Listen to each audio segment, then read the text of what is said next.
Hello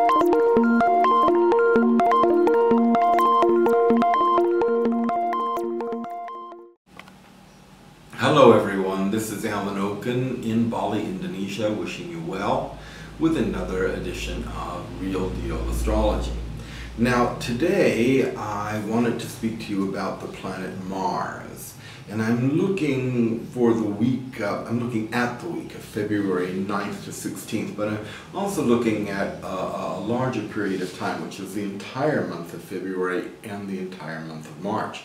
During this period, Mars moves very slowly. It's only occupying the 23rd to the 28th degree of Libra. That's going to have a lot of significance, especially for people who were born October 16th to the 21st, January 13th to the 18th, April 12th to April 18th, and July the 15th to July the 21st. That's October 16 to 21, January 13 to 18, April 12 to 18, and July 15 to 21. And if you know your astrology and you know where 23 to 28 degrees of the cardinal signs are, Aries, Libra, Cancer, Capricorn, then you will also have a very clear idea where Mars is going to be falling in your natal charts. For those of you who may not have that information, those people whose birthdays I just mentioned, I think you might want to pay attention to what I'm going to say. And that is, Mars is the war planet. And people who are dominated by Mars in their horoscopes, which are Aries and Scorpio people, or people who have Aries or Scorpio rising, or the moon in Aries or Scorpio, are Mars dominated. They're warrior people. They stand up, or they should stand up, for what they believe in.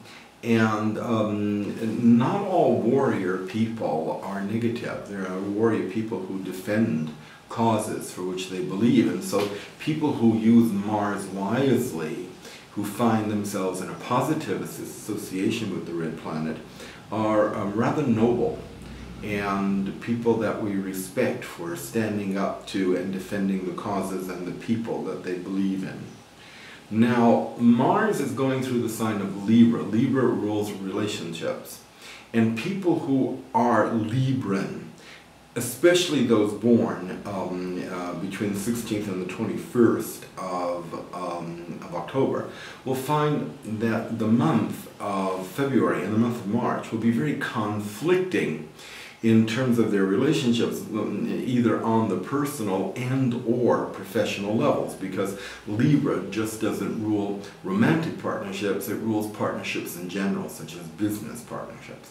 So those of you with birthdays or whose horoscope reveals these 23rd to 28th degrees of the cardinal signs will find, and if you're a Libra, you will find a lot of challenges in the relationship area of your life. If you're a Cancer, especially, as I mentioned, 15th to 21st of July, or you have 23 to 28 degrees of Cancer prominent in your chart, these conflicts will be in your family. Cancer also has a lot to do with our subjective psychological nature. So you may find yourself at war with yourself, fighting one emotion against another emotion. For those of you who are Aries, you would see that you're very competitive during this particular time, much more so than usual, because the opponents in your life will be very clear. You will see that it's not just that you have this assertive, aggressive attitude, which is natural to you, but there'll be a very clear reason why you need to be assertive at this time, personified by an individual with whom you will feel either in competition or at odds. And I mean that specifically for those Aries people born between the 12th and the 18th of April. And finally, Capricorn people, well, you know, you're very ambitious to begin with, and you will find that with Mars in these particular degrees, there will be an acceleration of your ambition, but that ambition will be thwarted by a person who stands in your way. So you will find that there is an individual that you may consider an opponent or a competitor relative to your business or social goals that will be very prevalent at this time. And I'm speaking specifically for those Capricorns born between the 13th and the 18th of January. Just want to mention before I leave you today that on the 16th and 17th of February, I'm starting a new webinar series on soul-centered astrology, the ancient wisdom, and the 7 rays, details of which can be found on my website. Thank you very much for your kind attention, and I'll see you next week.